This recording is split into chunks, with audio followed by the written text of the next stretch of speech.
नमस्कार, मी सविता वानकर. उमेद महाराष्ट्र राज्य ग्रामीण जीवनोन्नती अभियानांतर्गत मी राज्य प्रशिक्षक म्हणून कार्यरत आहे. कमेंट्समध्ये मला बऱ्याच महिलांनी ऑडिटचे व्हिडिओ टाका असं सांगितलेलं आहे. त्यांच्या म्हणण्यानुसार मी आता ऑडिटचे व्हिडिओ करायला सुरुवात करते आहे. तसं महाराष्ट्रामध्ये संपूर्ण जिल्ह्यात आपले ऑडिटचे ट्रेनिंग झालेले आहे आणि त्यामुळे बऱ्याच महिलांना त्यात काही अडचणी आहे असं मला वाटत नाही. पण काही महिलांचे जर काही अडचण असेल, कन्फ्युजन असेल तर ते या व्हिडिओनी दूर होईल आणि चांगल्या दर्जाचे ऑडिट करण्यास मदत होईल. माझा हा नेहमी प्रयत्न असते की आपण जे उमेद अंतर्गत काम करतो आहे ते चांगलं प्रामाणिकपणे आणि चांगलं काम व्हावं यासाठी मी सतत प्रयत्न करत असते. तर चला आपण ऑडिटकडे वळूया आणि ऑडिट हा विषय समजून घेऊया.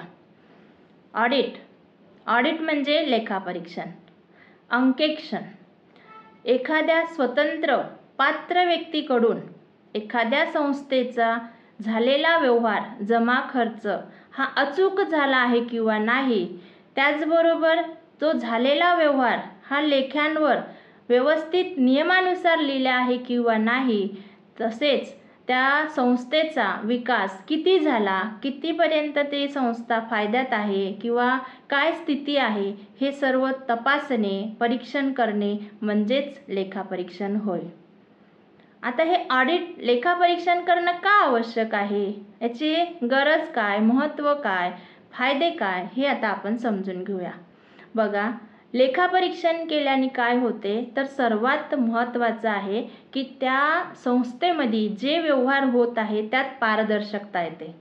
पारदर्शकता म्हणजे काय तर जो व्यवहार झाला आहे, जसाच्या तसा झाला आहे, तो सर्व सदस्यांना त्याची माहिती पूर्णपणे मिळते.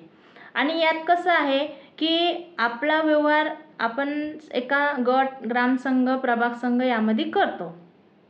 लिहिणारे, अध्यक्ष, सचिव आणि बऱ्या थोडक्या लोकांना हे सगळे व्यवहार जवळून माहीत असते, जास्त प्रमाणात माहीत असते.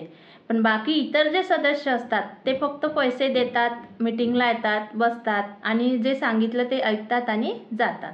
बाकी जर तिसऱ्या व्यक्तीने येऊन जर हे ऑडिट केलं किंवा त्याचं परीक्षण केलं तर तिसऱ्या व्यक्तीवर यांचा विश्वास चांगला बसतो आणि त्याच्यामुळे आपण जे पैसे दिलेले आहे हे सुरक्षित आहे अशी भावना त्यांच्या मनामध्ये तयार होते.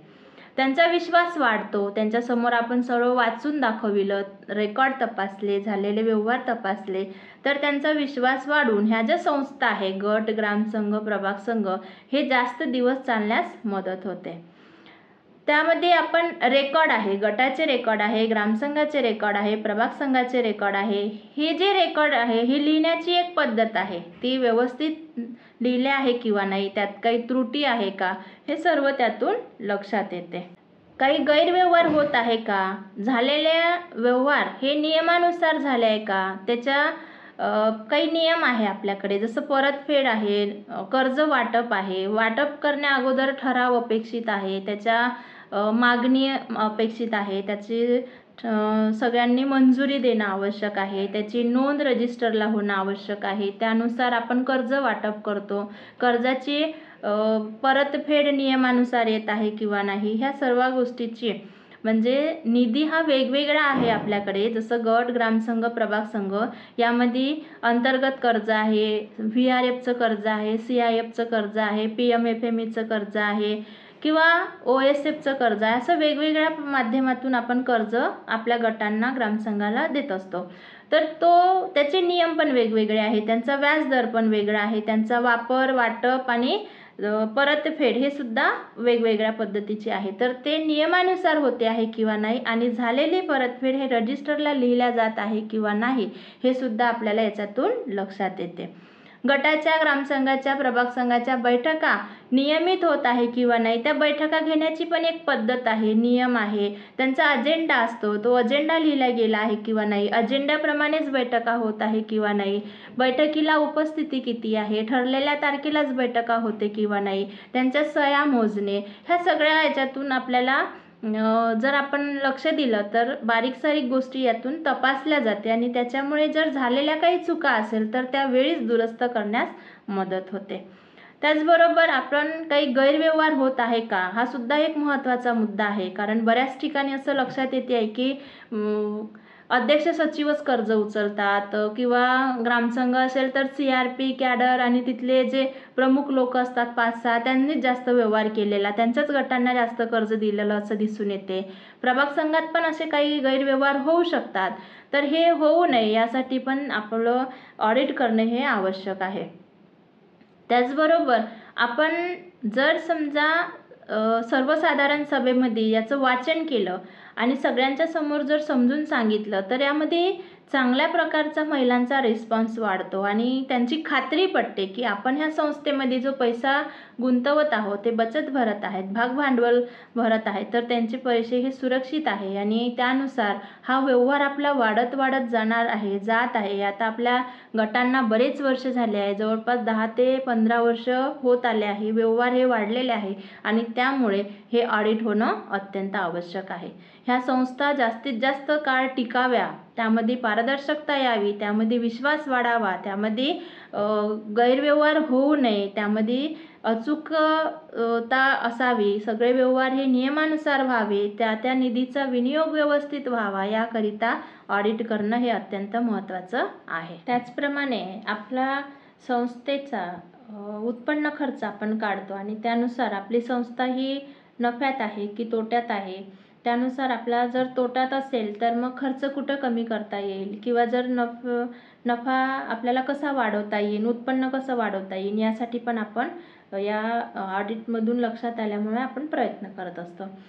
त्याचबरोबर आपला ज्या काही सामाजिक विषयावर पण आपण काही चर्चा करतो, जसं की आपल्या 10 सूत्र आहे, त्यातले 5 सूत्र, सुरुवातीचे 5 सूत्र हे आपले धनव्यवहाराचे आणि नंतरचे 5 सूत्र आपले मनव्यवहाराचे आहे. तर हे मनव्यवहाराचे जे सूत्र आहे यानुसार सुद्धा आपला गट, ग्रामसंघ, प्रभाग संघात काम होत आहे किंवा नाही, त्या विषयावर चर्चा होते आहे किंवा नाही, महिला आपल्या ग्रामसभेला जातात का, तिथे विषय मांडतात का, त्याच्यातून काही शासनाच्या योजनेचा लाभ मिळालेला आहे का, आपल्या ज्या गरीब, गरजू, वंचित घटकातल्या ज्या महिला आहे, व्हलनरेबल ज्या महिला आहे, त्या महिलांना आपल्याला लाभ मिळवून द्यायचा आहे, तर तो मिळत आहे किंवा नाही हे सुद्धा आपल्याला त्याच्यातून तपासायचं आहे. त्याचबरोबर आपल्या महिलांचे काही व्यवसाय सुरू होत आहे का, आपण उपजीविके या विषयावर काम करतो, तर किती महिलांच्या उपजीविकेचं निरंतर चालणाऱ्या उपजीविकाचे आहे, किती महिलांचं प्लॅनिंग आहे किंवा करणार आहे, हे सुद्धा त्याच्यातून विषय आपल्याला ऑडिटमधून लक्षात येते. त्याचबरोबर आपण वार्षिक सर्वसाधारण सभेमध्ये आपलं वार्षिक प्लॅनिंग करत असतो कृती संगम आराखड्यानुसार, तर त्यामध्ये किती महिलांचं पॅन कार्ड, राशन कार्ड, आधार कार्ड, विमे आहे, तर विम्याविषयी मी वेगळा व्हिडिओ केलेलाच आहे, तर तो तुम्ही पाहून घ्या.